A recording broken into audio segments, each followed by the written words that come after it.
menjadi rumah berkat. Kita bangun koneksitas kita. Amin. Mari kita mulai bangun koneksitas kita dengan Tuhan, dengan menyembah, memuji Dia. Amin. Biar benar-benar menjadi berkat. Amin. Mari kita berdoa bersama. Tuhan, pagi hari ini kami datang di hadapan-Mu untuk memuji, memuliakan Engkau.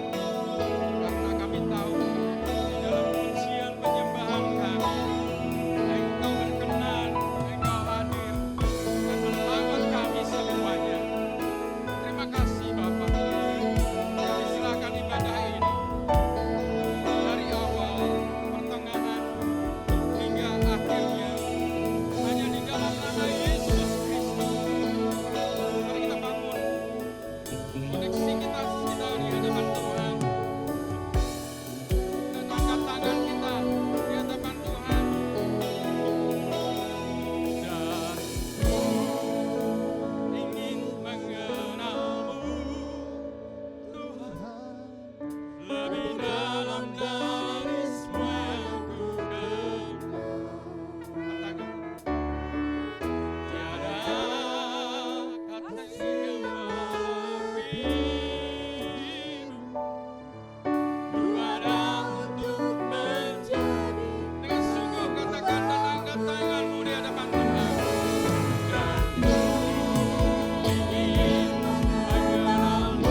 Tuhan sekali lagi. Haleluya. Haleluya. Haleluya. Kami rindu Tuhan, Engkau semakin datang memberkati kami. Yuk. Kerinduan hati kami bersama.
Kami rindu dengan pujian-pujian kami, Engkau hadir memberkati kami Tuhan. Amin.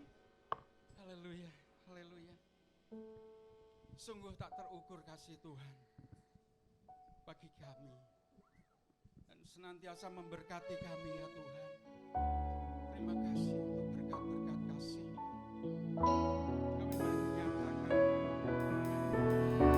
kasih-Mu dalam pujian kami ya Bapa.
Tuhan dipuji dan disembah dengan segenap hatiku. Layaklah Kau Tuhan dipuji dan disembah dengan segenap jiwa ragaku. Dengan segenap jiwa ragaku. Mari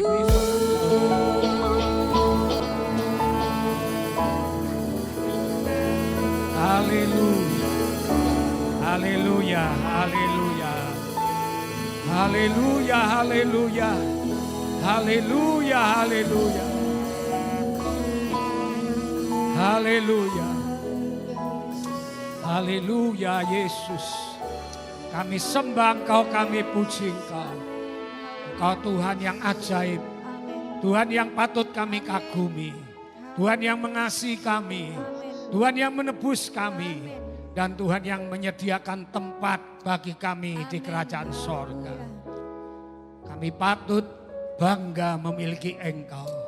Kami patut bersyukur terus menerus. Terima kasih Bapak. Terima kasih untuk fasilitas yang Tuhan sudah izinkan kami nikmati. Terima kasih untuk pelayan-pelayan Tuhan. Baik yang di belakang multimedia soundman maupun pemain-pemain musik, singer, song leader, WL. Tuhan, terima kasih. Kami ingin meninggikan nama-Mu melalui apa yang bisa kami lakukan. Terima kasih Tuhan. Saat Engkau ditinggikan, Engkau akan menarik semua orang untuk datang kepadamu. Kami yakin firman-Mu itu. Terima kasih Bapak, kami juga akan dibekali oleh firman Tuhan. Biar firman Tuhan menjadi penyemangat. Biar firman Tuhan menjadi cermin untuk kami berkaca, bisa melihat kekurangan kelemahan kami. Tuhan, urapi hamba-Mu, Pendeta Muda Yoel, kiranya Tuhan tolong. Dan kami semua beli telinga sebagai seorang murid, supaya kami tetap rendah hati menerima ajaran seperti Engkau sendiri yang berkata-kata kepada kami. Dalam nama Tuhan Yesus kami berdoa. Mari semua yang percaya katakan amin. Silakan duduk, puji nama Tuhan. Kita bersyukur, kita terus menerus memperbarui alat-alat kita. Dan kita terus menabur. Yang terakhir kemarin kita baru mengganti mixer baru. Dan semua rangkaian peralatannya lebih kurang 115 juta sudah kita lakukan. Dan ke depan kalau ada berkat salon-salon yang besar-besar ini sudah 25 tahun saudaraku ya. Kita ganti di atas nanti kecil-kecil, ini juga gede-gede begini, ini sudah 20 tahun. Kita ganti yang kecil, yang bagus, semuanya untuk memuliakan nama Tuhan lebih baik, musik lebih baik. Amin. Amin. Ya, Yes. puji nama Tuhan saudaraku ya. Nah hari ini saya persilakan Pastor Yuel untuk mengambil tempat. Mari kita sambut Pastor Yuel.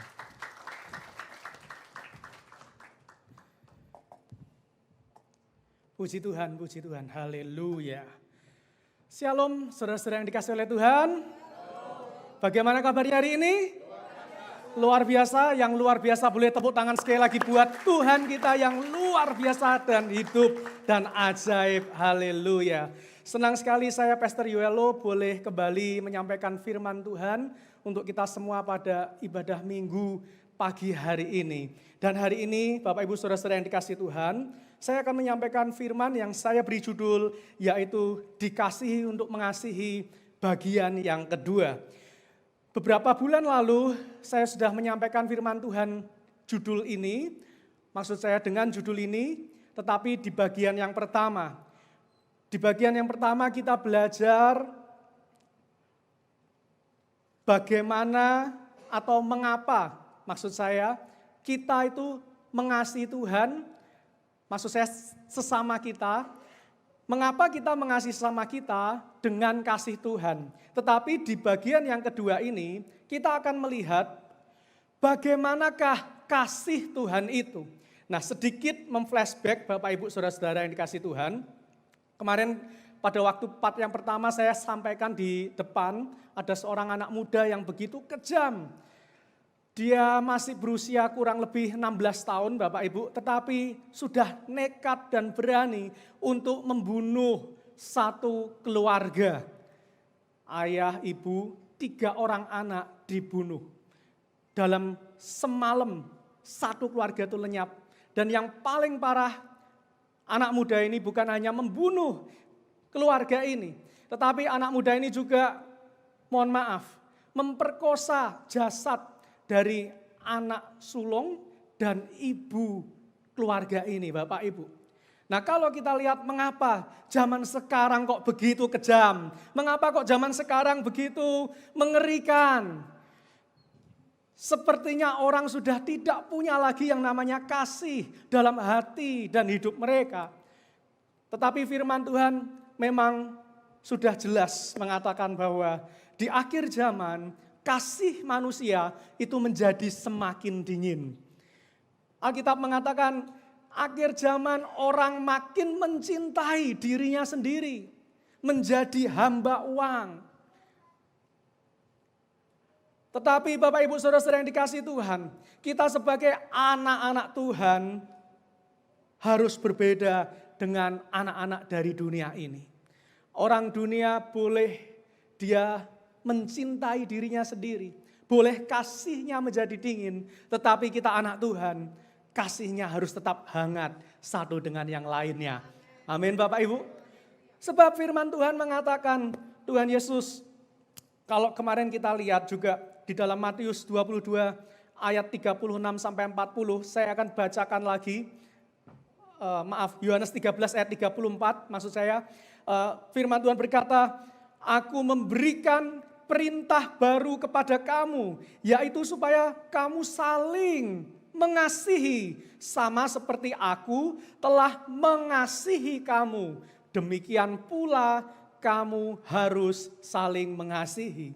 Yohanes 13 ayat 34 mengatakan bahwa Tuhan memberikan kepada kita satu perintah yang baru. Yaitu apa perintahnya? Supaya kita saling mengasihi dengan kasih Tuhan. Jadi sebelum Tuhan naik ke sorga, Tuhan memerintahkan ini kepada kita para murid-muridnya. Untuk kita tidak lagi memakai standar kasih yang lama yang ada di dalam Matius 22 ayat 36-40. Matius 22 ayat 36 sampai 40 berkata, guru hukum manakah yang terutama dalam hukum Taurat? Jawab Yesus kepadanya, kasihilah Yahweh Tuhanmu dengan segenap hatimu dan dengan segenap jiwamu dan dengan segenap akal budimu. Itulah hukum yang terutama dan yang pertama. Nah, perhatikan ini. Dan hukum yang kedua yang sama dengan itu ialah kasihilah sesamamu manusia seperti dirimu sendiri. Pada kedua hukum inilah tergantung seluruh hukum Taurat dan kitab para nabi. Nah, sebelum Tuhan Yesus naik ke surga, Tuhan Yesus mengupdate lagi Bapak Ibu. Ya, jadi kasihnya bukan hanya sekedar kasih persaudaraan, kasih seperti kita mengasihi diri kita sendiri, tetapi lebih tinggi. Mengasihi dengan kasihnya Tuhan yang luar biasa. Nah, kemarin bulan lalu kita belajar mengapa sih kita mengasihi Tuhan. Ada yang ingat poin pertama mengapa kita harus mengasihi Tuhan? Halo, halo, halo. Halo, masih pada bangun? Haleluya. Coba colek kanan kirinya. Tanya, kemarin masih ingat gak khotbahnya Pastor Yoel? Poin pertama apa? Ayo. Hah? Colek kanan kirinya, siapa tahu masih ngantuk ya kan? Ilikitik. Ya, dikelitikin saudara-saudara. Mengapa kita harus mengasihi, mengapa kita harus mengasihi dengan kasih Tuhan kepada sesama kita? Nah, pasti saudara-saudara lupa. Oleh sebab itu, tonton channel YouTube AGCC GBT Kota Kudus. Silahkan ditonton lagi siaran ulangnya, supaya Bapak Ibu mengerti firman Tuhan itu. Karena firman Tuhan ini begitu indah. Ya, tetapi bonus untuk hari ini saya akan kasih. Mengapa kita harus ngasih Tuhan? Karena yang pertama Bapak Ibu, karena kita telah dikasihi oleh Tuhan Yesus itu sendiri. Itu sungguh luar biasa. Karena kita telah dikasihi dengan kasih Kristus, jadi kita memiliki teladan dalam hidup kita. Bagaimana kita mengasihi orang lain dengan kasih Kristus juga. Dan yang kedua Bapak Ibu, mengapa kita harus mengasihi dengan kasih Kristus? Karena supaya kita berbuah bagi Kristus Tuhan kita. Karena setiap kita ketika kita mengasihi orang lain, disitulah hidup kita menjadi semakin berbuah, lebat dan banyak. Tetapi kalau kita nggak mau mengasihi orang lain, hidup kita itu seperti pohon yang kering, yang tidak menghasilkan apa-apa. Dan firman Tuhan juga kita tahu, apabila hidup kita tidak berbuah, maka Tuhan tidak akan segan-segan membuang kita ke dalam api. Dan itu berarti kesedihan atau kegagalan yang paling mengerikan di dalam hidup kita. Dan yang ketiga, mengapa kita harus mengasihi orang lain dengan kasih Tuhan? Karena supaya kita menjadi murid Kristus yang sejati. Seorang murid Kristus yang sejati harus punya ciri ini. Kasih Tuhan di dalam hidupnya. Harus memiliki kasih Tuhan di dalam hidupnya. Itulah murid Kristus yang sejati. Firman Tuhan berkata, kita bisa bernubuat, kita bisa berbahasa roh, kita bisa mengadakan mujizat-mujizat. Tetapi kalau kita tidak punya kasih, semuanya itu tidak ada artinya Bapak Ibu. Bahkan mungkin kalau secara duniawi kita punya rumah besar, kita punya rumah banyak, usaha kita wah diberkati, pekerjaan kita, karirnya makin meningkat terus. Tapi kalau hidupnya enggak punya kasih, percuma. Kita enggak dianggap murid Kristus yang sejati. Jadi Bapak Ibu, siapa di sini yang murid Kristus sejati? Angkat tangan. Wow, sedikit ya. Siapa di sini yang murid Kristus yang sejati? Angkat tangan. Milikilah kasih Kristus dalam hidup Bapak Ibu Saudara-saudara. Tepuk tangan buat Tuhan kita. Haleluya. Nah sekarang saya akan masuk part yang kedua. Di part yang kedua ini Bapak Ibu Saudara-saudara yang kasih Tuhan, kita akan melihat bagaimana kasih Tuhan itu. Tadi saya katakan bahwa kalau kita murid Kristus yang sejati, kita harus punya kasih Tuhan dalam hidup kita. Nah hari ini kita akan melihat bagaimanakah kasih Kristus itu, sehingga kita bisa mengaplikasikannya dalam kehidupan sehari-hari kita, kepada pasangan kita, kepada anak-anak kita, kepada teman gereja kita, kepada teman di kantor kita, dimanapun kita berada, kita bisa mengaplikasikan kasih Kristus dalam hidup setiap kita. Nah, Bapak Ibu Saudara-saudara yang kasih Tuhan, kita akan melihat yang pertama, bagaimanakah kasih Tuhan itu? Yang pertama, kasih Tuhan itu tidak pernah berubah. Sama-sama katakan sama saya, tidak pernah berubah. 2, 3. Oke. Sebelum saya melanjutkan, mohon maaf untuk tim multimedia, apakah bisa ditampilkan? Bisa? Oke. Boleh mengikuti saya saja ya. Nah, mari kita buka Alkitab kita sama-sama Bapak Ibu di dalam Yohanes pasal yang ke-13 ayat yang pertama. Yohanes pasal 13 ayat yang pertama. Saya akan membacakan firman Tuhan untuk kita semua dan kita semua bisa memperhatikannya. Demikianlah firman Tuhan. Sementara itu sebelum hari raya Paskah mulai, Yesus telah tahu bahwa saatnya sudah tiba untuk beralih, atau TB2 Bapak Ibu, terjemahan baru yang kedua, juga lebih bagus lagi. Firman Tuhan berkata, sementara itu sebelum hari raya Paskah mulai, Yesus telah tahu bahwa saatnya sudah tiba untuk pergi dari dunia ini kepada Bapa. Ia mengasihi Bapak Ibu Saudara-saudara yang dikasihi Tuhan, ketika Tuhan Yesus mau kembali lagi kepada Bapa, firman Tuhan berkata, Tuhan Yesus mengasihi para murid-muridnya, orang-orang miliknya yang ada di dunia ini sampai pada kesudahannya. Nah, perhatikan kata-kata sampai pada kesudahannya. Dari frasa sampai kesudahannya, pada kesudahannya, itu diambil dari bahasa Yunani yang berarti eis telos. Kata eis itu sendiri, itu berarti dari satu titik ke titik yang lain. Sedangkan kata telos, saudara-saudara, itu memiliki arti satu tingkat tertinggi dari sebuah tindakan.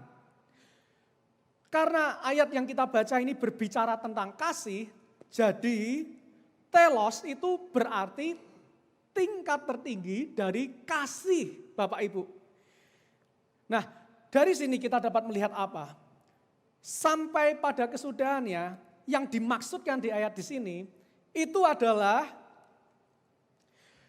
kasih Tuhan dari waktu ke waktu, ya, dari satu titik ke titik yang lain, titik yang satu ke titik yang lain itu bisa bicara waktu atau tempat, tapi dalam konteks ini dari waktu ke waktu. Jadi kasih Tuhan dari waktu ke waktu itu selalu berada dalam telos. Maksudnya apa? Selalu berada dalam performa yang tinggi. Kasih Tuhan kepada setiap kita umatnya itu selalu berada di titik yang paling tinggi. Bapak Ibu Saudara-saudara yang dikasihi Tuhan. Nah, dari sini kita dapat mengerti bahwa apa? Kasih Tuhan kepada kita ternyata tidak pernah berubah di dalam setiap kehidupan kita semua. Artinya dari hari ke hari, dari bulan ke bulan, dari tahun ke tahun, bahkan dari abad ke abad, kasih Tuhan itu tetap tinggi dalam hidup kita. Nah, mungkin bisa dikasih slide-nya, next slide. Saya gambarkan di depan bahwa seperti ini. Ada indikator 0 sampai 100. Kalau saya boleh bilang, kasihnya Tuhan itu selalu mentok di 100, Bapak Ibu. Kasihnya Tuhan yang telos, itu artinya performanya tuh mentok 100. Jadi ini sungguh indah Bapak Ibu. Mengapa? Karena kita lihat Yohanes 13 ayat 1 tadi. Next slide. Nah, dari ini tadi, next slide. Nah, just before the Passover feast, Jesus knew that his time had come to depart from this world to the Father. Having loved his own who were in the world, he now loved them to the very end. Itu maksudnya bukan berarti kita dikasih Tuhan sampai akhir zaman. Karena apa? Banyak orang ketika membaca ayat ini, dia menafsirkannya bahwa kasih Tuhan itu sampai nanti akhir zaman. Padahal sebetulnya enggak, hanya sampai akhir zaman. Tetapi bahkan setelah akhir zaman pun kasih Tuhan itu masih terus untuk kita dan di titik yang paling tinggi 100% untuk kita. Betapa dahsyat kasih Tuhan untuk setiap kita anak-anak Tuhan. Amin Bapak Ibu. Nah, saya tuliskan next slide. Kasih Tuhan bukan baterai smartphone. Kalau kita di sini punya smartphone kita tahu ketika kita ngecas sudah 100%, lalu apa yang terjadi? Kita pakai, kita gunakan, maka baterai kita pasti akan mengalami apa? Penurunan. Mungkin pagi bangun tidur 100%, nanti jam 11 siang sudah tinggal 80%, nanti jam 1 siang udah tinggal 70%. Wah, pemakaiannya terlalu sering. Nonton drakor, nonton YouTube, ya kan? Browsing internet. Jam 6 malam baterainya sudah tinggal 50%. Mau tidur masih rebahan lagi buka TikTok, buka Instagram. Dilihat baterainya sudah tinggal 20%. Mau bangun pagi kita ingat, wah besok pagi bekerja butuh yang namanya HP ini. Maka apa yang kita lakukan? Kita pasti ngecas lagi malamnya. Besok pagi kita bangun, sudah full lagi 100%. Nah, Bapak Ibu, kasih Tuhan dalam hidup kita bukan baterai smartphone. Yang mana kasih Tuhan dicas baru 100% untuk setiap kita. Enggak, kasih Tuhan itu tidak pernah berubah. Artinya selalu 100%. Apapun kondisinya, kasih Tuhan kepada kita 100%. Ada sebuah quotes yang mengatakan bukan kasih namanya jika ia berubah ketika mendapati perubahan. Ini ditulis oleh seorang filsuf yang terkenal yaitu William Shakespeare. Dia menulis kalau kasih itu berubah bukan kasih. Ya. Bukan kasih. Nah, oleh sebab itu Bapak Ibu, mari kalau kita mengasihi orang dengan kasih Tuhan, mari kita kasih sesama kita dengan kasih yang 100%. Dan jangan sampai kasih itu turun Bapak Ibu. Jangan sampai kita mengasihi orang bergantung dengan situasi dan kondisinya. Kalau orangnya saya suka, orangnya baik, ya saya mau memberikan kasih saya 100%. Tapi kalau orangnya biasa-biasa aja, ya saya kasih 50% lah. Tapi kalau orang itu jahat sama saya nggak suka sama orang itu, kasihnya kepada saya kasih 0,1%. Ya kan, kecil banget. Jangan, itu bukan kasih Kristus Bapak Ibu. Kasih yang setengah-setengah bukan kasihnya Kristus. Tapi marilah kita pada hari ini, kita punya kasih kepada sesama kita, khususnya kepada keluarga kita, kepada suami kita, kepada istri kita, kepada anak-anak kita, dengan ya kan. Saya nggak tahu, masa sih maklum belum menikah kan. Jadi penasaran, karena saya ini sedang lagi masa bucin-bucinnya Bapak Ibu. Jadi saya rasa ya tiap hari kasih saya tuh 100% terus gitu untuk kekasih saya. Gak pernah saya ngerasa tiap hari tuh kayak kasih saya ngedrop gitu, gak pernah.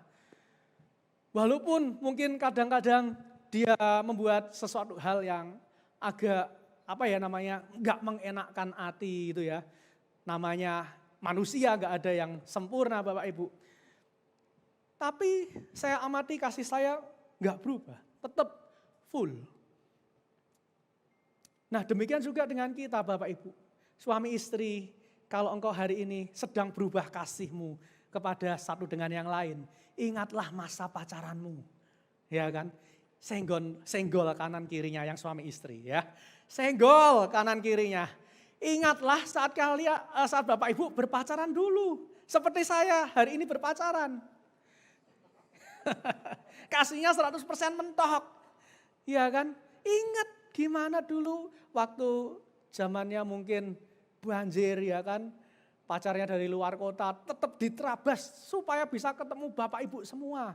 Ya kan, yang suami-suami rela menerabas itu untuk bisa menemui ibu-ibu sekalian. Ya kan, yang ibu-ibu juga rela membiarkan ratusan pria yang mendekati dan memilih bapak doang loh yang dipilih itu. Ratusan pria itu dicuekin, gak dipilih tapi bapak doang. Mengapa?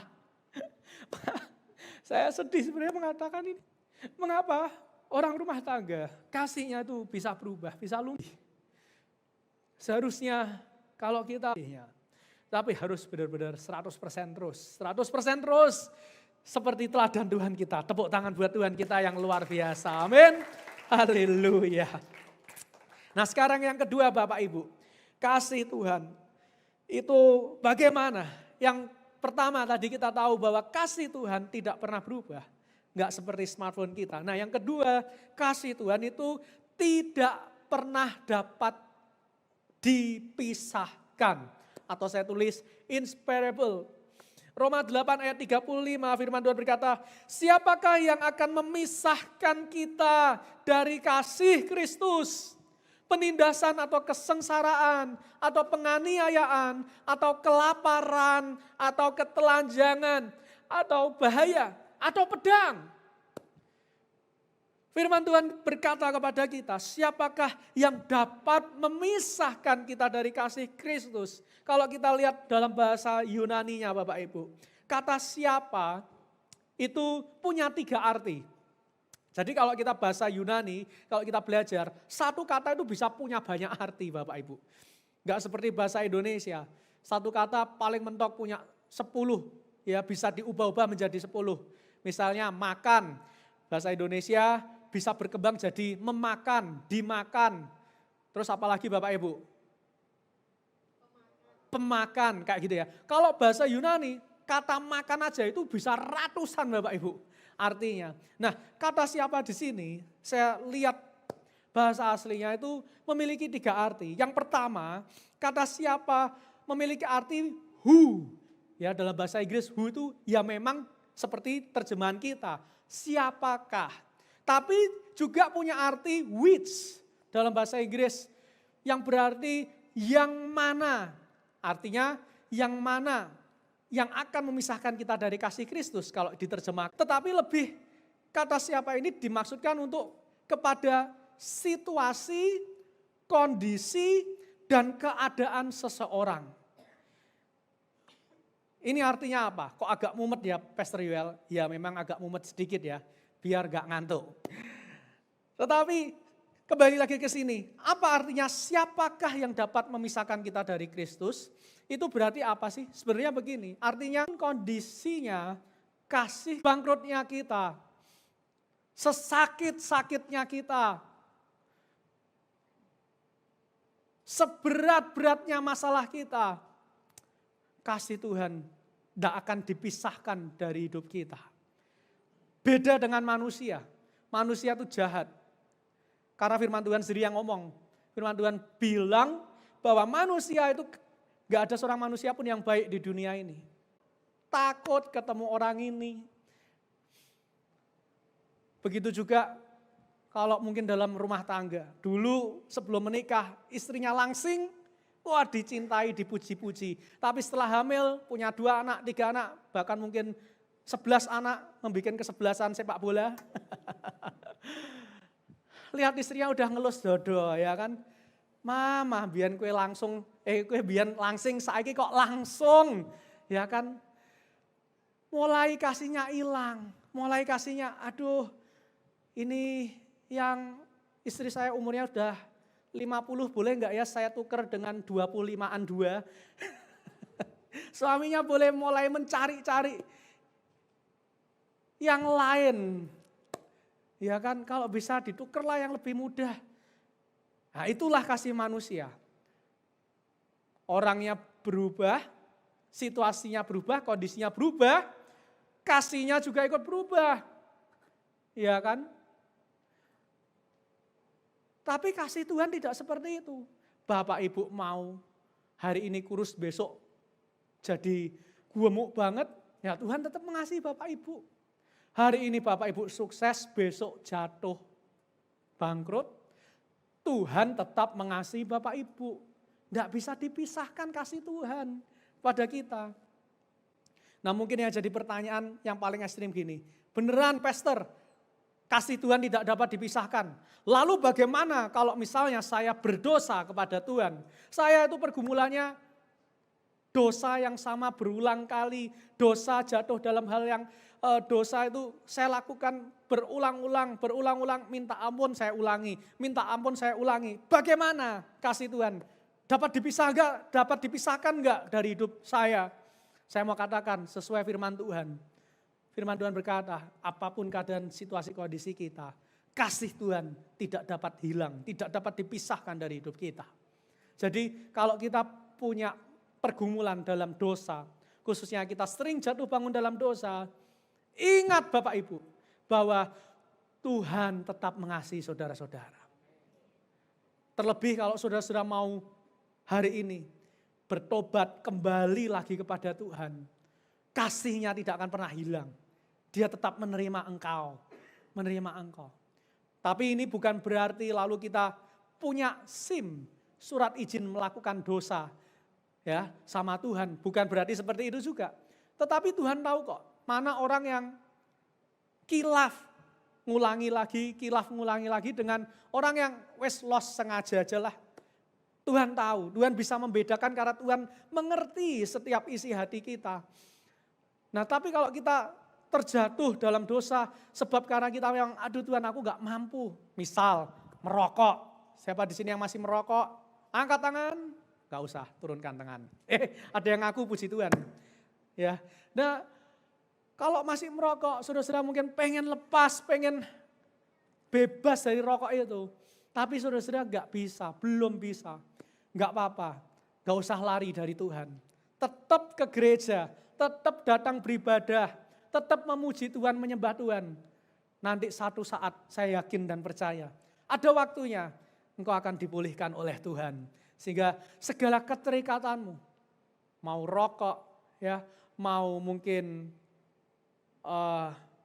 suka mata keranjang, ya, buat bapak-bapak, yang ibu-ibu mungkin hobinya suka menghambur-hamburkan uang, shopping barang-barang gak penting dan lain-lain, suka gosip, ya macam-macam. Itu nanti Tuhan pasti bisa pulihkan, Tuhan bisa ubah hidup bapak ibu saudara-saudara. Sebab Roh Kudus, hanya Roh Kudus yang mampu merubah hidup kita. Kita tidak pernah dapat mengubah hidup kita sendiri Bapak Ibu. Oleh sebab itu sekali lagi saya katakan dari atas mimbar ini, justru inilah gereja. Untuk engkau harus tetap kembali ke rumah Tuhan, bertemu dengan Tuhan. Di gereja engkau mendengar firman, engkau dikasih taburan benih itu. Lama-lama nanti pasti berbuah, pelan tapi pasti. Itu lebih baik daripada engkau merasa orang enggak berguna, engkau merasa orang yang kotor, lalu engkau pergi dari gereja, engkau malah bergabung dengan orang-orang yang enggak kenal dengan Tuhan, orang-orang dunia yang enggak cinta Tuhan. Oh, betapa menyedihkannya, hidup kita malah bisa lebih rusak daripada saat kita sekarang ini. Untuk itu sebab itu Bapak Ibu, saya kalau ke gereja, seperti yang minggu lalu saya katakan, maksud saya bulan lalu yang saya katakan bahwa di gereja ini memang tempatnya orang-orang berdosa. Ya, di gereja itu tempatnya orang berdosa, bukan orang sempurna. Ya, orang berdosa yang ingin belajar menjadi sempurna seperti Kristus. Makanya itu saya minggu lalu kan bilang, bulan lalu bilang, kalau kita seringkali ada gesekan satu sama lain di gereja, itu sebenarnya ya karena memang kita ini semua orang berdosa, wajar. Sesama orang berdosa tidak boleh saling mendahului. Ya Bapak Ibu, seperti sesama biskota tidak boleh saling mendahului. Kita juga sama. Ya jadi jangan heran, jangan ngomel-ngomel, aku ke gereja malah ketemu wong kok, wah ruwet kabeh. Ya kan, aku ke gereja ketemu orang-orang yang tambah lebih parah hidupnya dari aku. Bukannya katanya gereja itu mengajarkan kebaikan, tapi kok orangnya malah saya lihat gak baik semua. Nah justru itu Bapak Ibu, ini tempatnya untuk belajar menjadi sempurna. Jangan heran, jangan marah, jangan ngomel. Tetap ke gereja dan mau diproses. Kalau Bapak Ibu mau diproses, dengar firman, lakukan. Dengar firman, lakukan. Yang terjadi nanti hidup kita berubah. Amin. Anak-anak kita berubah, keluarga kita berubah. Yang mengerikan sudah ke gereja, tapi dengar firman, hanya untuk didengar, enggak dilakukan. Nah itu yang ya memang sudahlah. Enggak tahu, serius enggak bertobatnya, itu saya enggak tahu. Tapi kalau kita niat bertobat, jatuh bangun, biasa, asal kita mau punya hati, tetap, ya Tuhan aku mau melakukan firman-Mu, aku percaya hidupku berubah. Karena kasih Tuhan enggak pernah bisa dipisahkan dalam hidup kita, dan kasih Tuhan tidak pernah dapat berubah dalam hidup kita. Yang setuju berikan tepuk tangan kepada Tuhan kita yang dahsyat dan ajaib. Saya teringat ada seorang laki-laki dan perempuan yang sudah berusia lanjut Bapak Ibu. Sudah menikah selama 50 tahun. Tetapi Bapak Ibu 10 tahun yang terakhir pernikahan mereka direpotkan dengan gangguan jiwa yang diidap oleh sang istri. Nah sang suami berupaya untuk merawat sang istri yang mengidap gangguan jiwa ini. Dia rawat terus dengan usaha yang maksimal, semaksimal mungkin. Nah tetapi karena bertahun-tahun Bapak Ibu, makin tahun makin tua juga suaminya. Kondisinya juga sering sakit-sakitan. Nah tetapi Bapak Ibu, di kondisi yang sakit-sakitan itu dan semakin tua, suaminya tetap berusaha maksimal merawat istrinya yang mengidap gangguan jiwa itu. Nah, sampai satu saat suaminya merasa sudah kayak, aduh ini aku sudah semaksimal mungkin tapi kok hasilnya nggak maksimal untuk istriku. Maka suaminya akhirnya memutuskan untuk istrinya ditaruh di tempat perawatan. Nah di unit perawatan itu yang menarik apa Bapak Ibu? Sang suami tetap ikut menginap di unit perawatan itu dan tetap menyuapi, memandikan, ya memijat-mijat, merawat istrinya. Meskipun suaminya ini sendiri juga sudah tua dan sakit-sakitan. Nah suaminya berkata, Anda pasti berpikir kalau saya melakukan ini karena saya tuh dapat harta istri saya yang banyak. Karena saya dibayar oleh istri saya. Tetapi suaminya ini berkata, tidak, saya melakukan ini semua bukan karena saya mendapat sesuatu dari istri saya. Tetapi saya melakukannya dengan tulus karena saya mencintai istri saya. Bahkan saya akan melakukannya sampai salah satu dari saya menghadap Tuhan yang Maha Kuasa. Nah, Bapak Ibu Saudara-saudara dikasihi Tuhan, ini contoh suami istri, contoh suami yang luar biasa Bapak Ibu. Di mana walaupun istrinya sudah dimasukkan ke unit perawatan gangguan jiwa, tapi suaminya dengan rela dan tulus hati, bahkan mau nginep bersama dengan istrinya itu. Beda dengan orang-orang di luar sana. Kalau bisa ya udah istrinya malah di sana malah seneng dia ya. Di rumah sendirian aja. Ngapain saya nemenin istri saya udah tua ya kan. Gila lagi. Wah. Tapi bapak ini, kakek ini luar biasa. Dia rela merawat orang gila gak mudah loh Pak Bu. Ya saya pernah waktu kecil di gereja kita ada orang yang stres ditampung saya ingat. Ya wah susah banget, berontak, ya ngomong gak jelas, ngomongnya ngalor ngidul, ngomong ke kita kayaknya meyakinkan ternyata itu halusinasinya dia, ya disuruh ini gak bisa. Tapi aneh orang gila itu, kalau soal uang gak pernah lupa, gak pernah itu kayak ngeblank itu gak pernah. Kalau soal uang, sempat di depan kan ada warung kan Bapak Ibu. Nah ini sih bukan gila ya, ini orangnya agak stres aja gitu. Ketika dia jajan warung, dia bayar, warungnya utang. 2.000 ya besok saya kasih. Oh iya oke. Besok ya saya ambil. Dan benar Bapak Ibu, besok harinya si orang ini datang ke warungnya nagih. Bu, wingi ya 2.000-nya ya Bu, kurang ya. Langsung ibunya ngomel-ngomel, alah 2.000 ae kok sik ditagih ae. Ibu penjualnya ya. Walaupun orang ini agak stres, tapi kalau soal uang gak pernah stres. Itulah manusia aneh.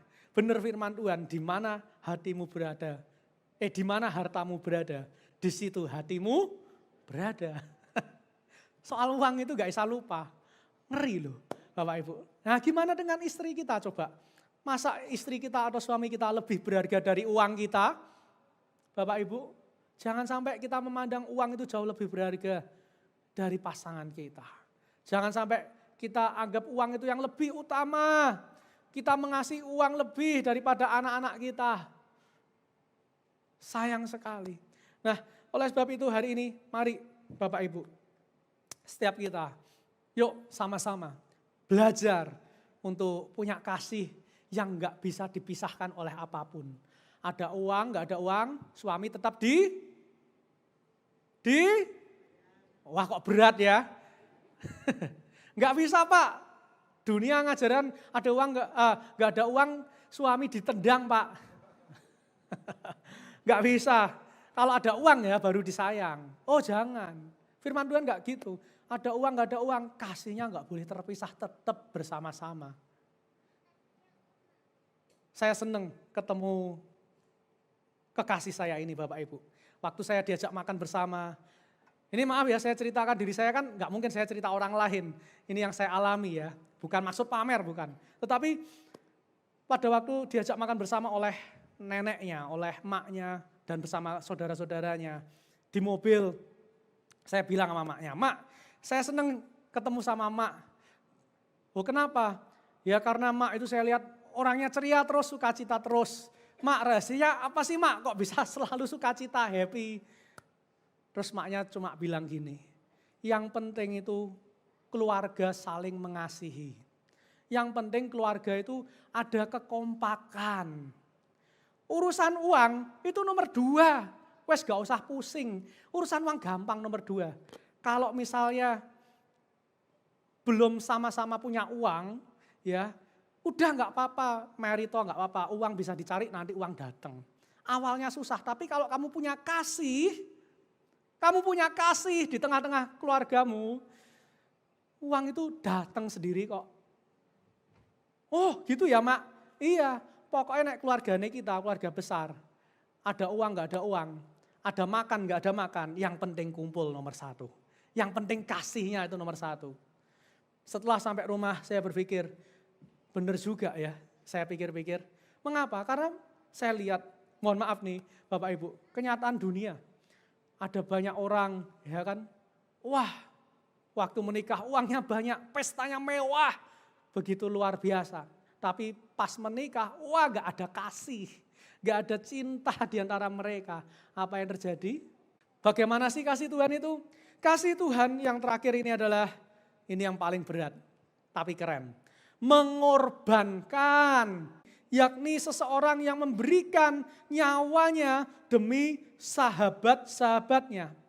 Di dalam Yohanes 15 ayat 13 terjemahan TLB dalam bahasa Inggris berkata, "And here is how to measure it. The greatest love is shown when a person lays down his life for his friends." Firman Tuhan berkata bahwa tidak ada kasih yang lebih besar dari kasih seseorang yang memberikannya. Di dalam bahasa Inggris yang tadi kita baca, firman Tuhan berkata, "Dan inilah cara bagaimana mengukur kasih seseorang." Kasih seseorang yang terbesar itu ditujukan kalau seseorang itu rela menyerahkan nyawanya untuk sahabat-sahabatnya. Nah dari sini kita dapat melihat bahwa apa? Bapak Ibu, kalau kita mengasihi seseorang ya dengan kasih yang besar, kasihnya Tuhan, artinya kita mau dan rela ya tanpa paksaan mengorbankan diri kita sendiri. Saya suka kasih seorang ibu dengan anak. Mengapa? Kasih seorang ibu dengan anak itu luar biasa. Itu kasih yang terbesar yang bisa kita terima dalam hidup kita. Banyak. Anaknya selamat, ibunya enggak selamat. Wah, pertanyaannya kok mau sih ibunya kayak gitu? Kenapa ibu-ibu kok mau kayak gitu? Ada paksaan kah waktu melahirkan? Kan tidak, benar enggak? Mengapa ibu-ibu mau? Karena apa? Cinta yang begitu besar kepada anak yang sudah dikandung 9 bulan, kemana-mana dibawa ya kan, kemana-mana digendong gitu istilahnya. Begitu waktu hari H mau keluar anaknya, dia bahkan bilang gak apa-apa yang penting anak saya selamat. Saya gak selamat gak apa-apa, yang penting anak saya selamat. Gak pernah saya lihat ibu-ibu gitu ya kan, bilang sebaliknya. "Dok, wes anakku mati gak apa-apa wes, aku aja yang selamat wes. Biarin anak saya mati, yang penting saya selamat." Kan gak pernah saya lihat ibu-ibu seperti itu. Halo, betul ibu-ibu? Kok lemas? Jangan-jangan di sini, waduh kok mengerikan ya. Saya salah khotbah kayaknya. Enggak ya, tanya Bu Bidan nih ya, Ibu Evi. Gimana, betul Bu? Kalau orang-orang melahirkan pasti seperti itu kan ya. Saya belum menikah loh Bu, ini beneran gak tahu gitu loh. Ya kan karena apa? Cinta yang besar pada anaknya. Nah apalagi kita anak-anak Tuhan Bapak Ibu. Makanya itu Yohanes 3 ayat 16 berkata, karena begitu besar kasih Tuhan akan dunia ini. Sehingga ia rela Sehingga ia rela menyerahkan nyawanya untuk setiap orang yang dikasihi Tuhan. Nah, kita ini anak Tuhan, dia rela menyerahkan nyawanya untuk kita itu sangat masuk akal. Ya kan? Masuk akal sekali. Lawang seorang ibu sama anaknya aja nyawanya diserahkan, apalagi ini Tuhan, kita anaknya. Masuk akal kalau Tuhan itu mengasihi kita sampai rela mengorbankan nyawanya. Nah, oleh sebab itu Bapak Ibu, kalau kita seringkali dengar orang-orang dari agama lain ngomong, masa Tuhanmu mati, masa Tuhanmu mati, Tuhan kok mati. Jangan salah, dia mati itu justru untuk kita semua. Dia rela mati untuk menebus dosa-dosa kita supaya kita diselamatkan masuk surga bersama dengan Tuhan. Ya kan? Itu justru kehebatannya di situ. Tuhan kita hebatnya di situ. Jangan kita mah mikir, oh iya ya kok Tuhan bisa mati ya. Bapak Ibu, harus mati. Dosa itu hanya bisa ditebus dengan penumpahan darah. Dosa itu hanya bisa dihilangkan dengan darah yang tertumpah. Itu kata firman Tuhan. Tanpa penumpahan darah tidak ada pengampunan dosa. Jadi jangan pusing kalau orang lain ngece-ngece Tuhan kita. Wah, jangan pusing. Justru kita malah kasihan sama orang yang menghina Tuhan kita. Kita berbelas kasih. Ya, jangan kepengaruh, terganggu. Enggak, kita harus berbelas kasih. Tuhan sebetulnya juga mengasihi mereka. Nah, oleh sebab itu Bapak Ibu, hari ini mari yang ketiga, kita belajar mengorbankan apa? Diri kita untuk sesama kita. Kalau Tuhan itu mengorbankan nyawa, kalau kita, Tuhan tidak minta kita mengorbankan nyawa kita. Tuhan itu enggak minta nyawa kita kok Pak Bu, enggak minta nyawa kita. Tidak seperti yang ajaran-ajaran lain ajarkan. Oh, suruh begini, mati nanti masuk surga. Ya kan, suruh begitu, perang, mati masuk surga. Itu Tuhannya minta nyawa. Kalau kita enggak usah, cukup apa? Mengorbankan keegoisan kita. Mengorbankan kedagingan kita. Mengorbankan kesombongan kita. Keangkuhan hidup kita. Itu kita korbankan. Apalagi dalam keluarga.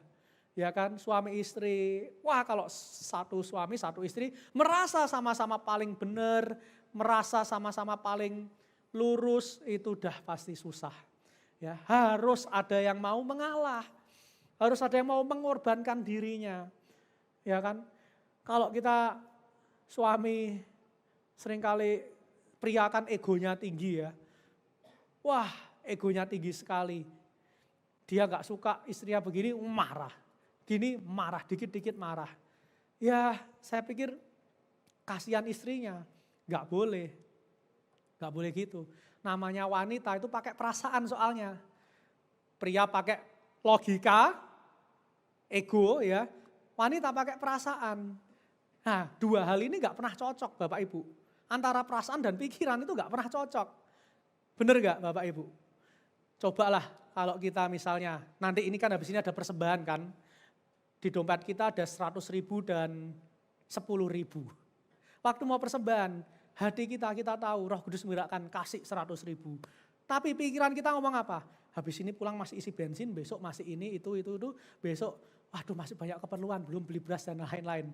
Tapi hati Roh Kudus ngomong kasih yang 100.000. Pikiran kita 10.000 aja. Iya enggak Bapak Ibu? Ayo jujur yang di sini kayak gitu siapa? Saya ngaku ya udah, saya aja pendeta. Jujur aja kadang-kadang masih bisa gitu Bapak Ibu, ya kan. Ya itu gak connect, makanya itu suami istri itu susah. Ya yang satu pakai perasaan, yang satu pakai logika pikiran, susah ketemu. Makanya harus ada apa? Cinta untuk mengorbankan dirinya sendiri ya. Korbankanlah kadang-kadang kalau pengen keluarga kita baik, ya istri harus bisa mengurangi ya, perasaannya dan belajar pakai logika ya, belajar pakai pemikiran. Yang suami juga kurangi pakai logikamu, pakai perasaanmu. Supaya apa? Sama-sama ketemu di tengah. Sama-sama ketemu di tengah enak, bisa bahagia. Kalau logika pria, gak mungkin ada suami itu marah tanpa sebab. Bener gak bapak-bapak? Waduh, apa yang muncul ya? Oh enggak patah. Apa namanya? Bautnya lepas, ya nggak apa-apa. Nah, kalau bapak-bapak itu pasti mikirnya kan gitu. Gak mungkin lah saya marah sama istri kalau istri saya gak melakukan kesalahan. Tapi Pak, Bu, istri Anda itu gak bisa tahu, susah. Untuk memahami logika itu tuh susah. Istri itu pakai perasaan. Gak bisa Anda maksakan logika Anda ke istri Anda. Gak bisa.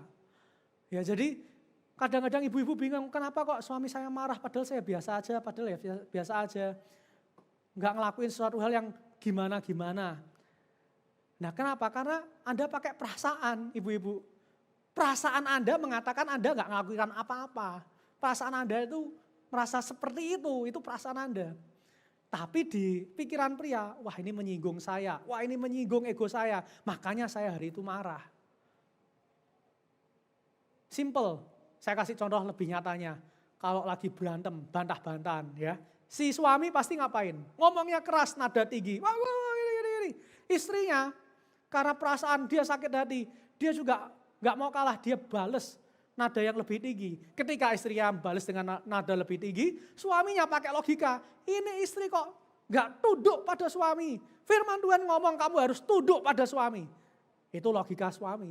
Nah istri dengar kata-kata itu, hatinya sakit. Wah kamu suami gak tahu mengasihi istri. Firman Tuhan juga bilang kamu kasih istrimu dulu. Hatinya yang sakit. Makanya itu kalau lagi berantem Bapak Ibu, jangan pernah kalau suami marah, istri lalu bales dengan nada tinggi. Jangan pernah. Karena itu di logika pria, itu suatu bentuk melawan pride-nya pria. Keegoisannya pria. Kalau marahan, ya istri itu yang ngalem-ngalem aja. Udah Pak, udah ya gak apa-apa. Iya gak apa-apa. Dipeluk, disayang. Ya kan? Bener gak bapak-bapak? Mumpung ada saya di sini saya belain loh Pak. Ya kan? Iya dipeluk, jangan wah tambah bubrah Bapak Ibu. Jangan gitu. Ya keluarga bubrah. Begitu juga istri kalau lagi marah, keceplosan nada tinggi, terus suaminya pakai ayat, kamu istri gak tunduk, kamu istri kurang ajar gini-gini. Ya udah, istri bapak-bapaknya ya, ingat kalau istrinya sudah kepancing nada tinggi, bapak-bapaknya tinggal ingat, oh ya kata-kataku sudah harus saya jaga. Kata-kata yang keluar dari mulutku itu sangat sakti. Untuk istriku itu sangat sakti. Sedikit aja kata-kata itu bisa mengguncang dunia istri saya. Itu harus ada di pikiran kita sebagai suami. Benar gak ibu-ibu? Halo? Salah ya? Benar apa enggak? Pada takut sama suaminya kayaknya. Iya, jadi kalau lagi berantem istrinya udah kelancoran ngomong, nada tinggi, suami cepet-cepet, Roh Kudus bantu saya untuk saya gak melanjutkan perkataan saya, bantu saya untuk stop kata-kata saya supaya gak menyakitkan istri saya. Makanya itu, ini terakhir penutup. Siapa pria? Pria itu terkenal gombalannya. Sampai ada istilah gombal mukio. Saya sampai hari ini tidak ngerti apa sih arti mukio itu apa sih? Ada yang tahu arti kata mukio? Hah? Apa? Hah? Gombal jelek, kumel. Oh, buah ya. Oh, gombalnya yang jelek gitu ya. Nah, saya baru sadar, memang benar Bapak Ibu, cowok itu kalau pas lagi jatuh cinta, wah mulutnya manis terus. Makanya ceweknya pasti apa? Wah hatinya luluh, senang gitu ya kan. Wah wajahmu indah, bagaikan bunga, ya kan matahari yang baru terbit, cerah selalu. Baru potong rambut langsung bilang, wah ada yang beda ya sama rambutmu ya. Hari ini kamu kelihatan lebih langsing loh dengan potongan rambut seperti itu. Seneng cewek. Bener gak? Karena apa? Hanya dari perkataan, dari ucapan. Dari ucapan aja cewek itu udah seneng. Makanya itu hati-hati suami kalau pas lagi marah. Ucapanmu itu sangat-sangat berkuasa. Ya jangan sampai menyakiti hati istri Anda. Karena saya yakin kalau hati istri-istri sudah sakit, berakhirlah dunia kita para suami. Serius, bagaimana suami ingin bahagia? Simple, bahagiakan istrimu. Gak mudah, saya tahu, gak mudah. Simple, kasih istrimu. Kasih. Ya kalau kita ngomong aja gak bisa baik sama istri kita, wah siap-siap kiamat. keluarga kita Bapak Ibu. Walaupun saya belum menikah, tapi saya punya otoritas dari Tuhan untuk menyampaikan ini. Karena saya dipercaya sebagai hamba Tuhan. Dan pilihan ada di tangan Bapak Ibu, saudara-saudara semua. Mau nggak melakukan firman Tuhan ini? Dan yang saya sampaikan ini, kiranya hari ini, kasih Tuhan itu benar-benar ada dalam hidup kita. Yang pertama, kasih Tuhan tidak pernah berubah, selalu 100%. Yang kedua, kasih Tuhan itu tidak pernah dapat dipisahkan dalam hidup kita. Dan yang terakhir, kasih Tuhan itu mengorbankan diri kita sendiri. Suami korbankan dirimu, istri korbankan dirimu. Tuhan Yesus memberkati kita semua. Tepuk tangan buat Tuhan kita yang dahsyat dan ajaib. Mari kita berdoa untuk kita akhiri ibadah. Maksud saya untuk kita akhiri firman Tuhan pada pagi hari ini. Tuhan, kami bersyukur untuk firman-Mu, kami percaya firman-Mu yang sudah kami dengar boleh menjadi berkat bagi setiap kami. Ajar untuk setiap kami dapat melakukan firman-Mu meskipun kami tahu kedagingan kami jauh lebih kuat dan roh kami lemah. Tetapi kami minta, hamba-Mu minta kepada Engkau pagi hari ini untuk Engkau memberikan kekuatan kepada setiap jemaat-jemaat Tuhan yang telah mendengar.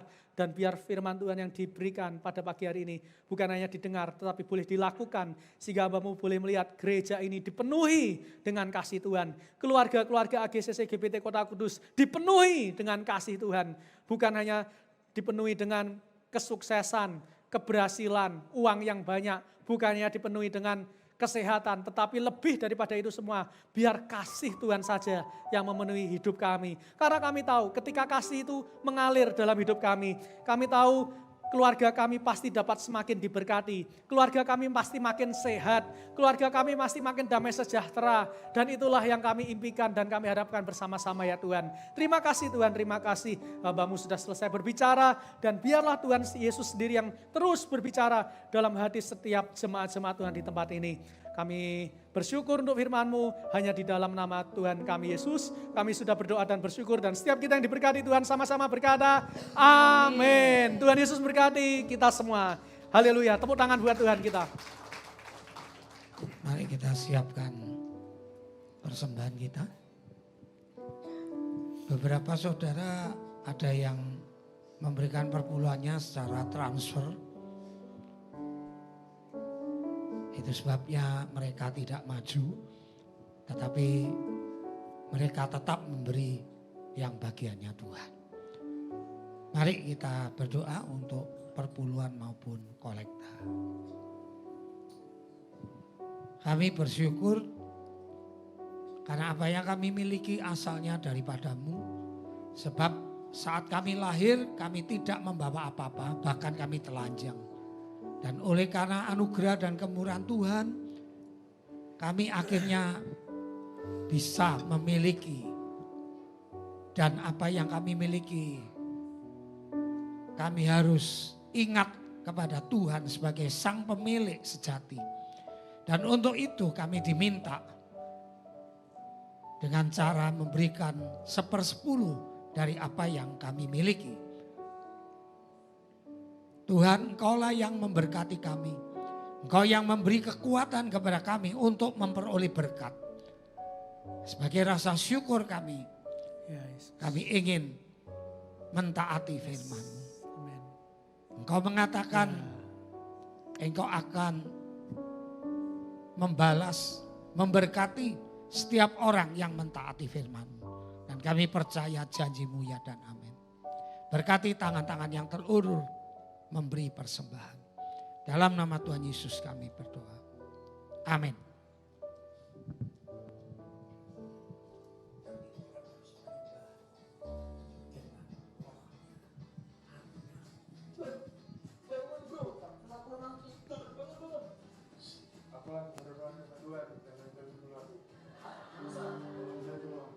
Kalau gitu coba buktiin, sebutkan jadwal kita doa gereja. Menurut doa setiap hari Senin sampai Sabtu pukul 11 siang di channel YouTube AGCC GPT Kota Kudus. Jangan lupa like, comment, and subscribe. Coba saja aku yang tanya, coba jelasin jadwal persibuk di gereja ini. Gampang. Untuk ibadah masjid setiap hari Kamis pukul 2 di ruang sekolah gereja kita. Mari kita datang bersama-sama bersujud kepada Tuhan Yesus. Apa sih? Oh, tinggi, bro.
Sidang ibadah Paskah TWF GBT Pati akan dilaksanakan pada hari Sabtu tanggal 11 Mei 2024 jam 4 sore di mana di Geras Sekina teman-teman. Jadi jangan lupa ajak teman-teman kalian SPPM-nya and see you there. God bless you.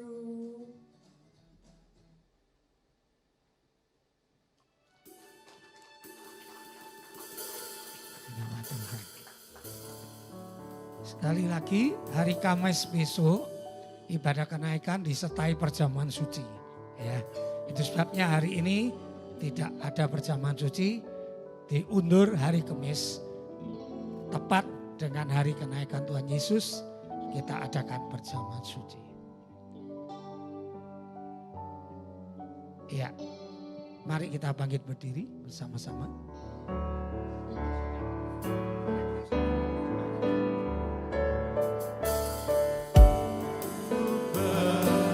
Percaya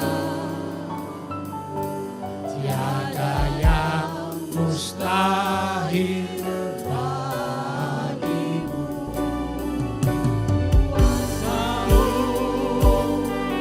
Kuatanku satu berharap. Ini aku berserah.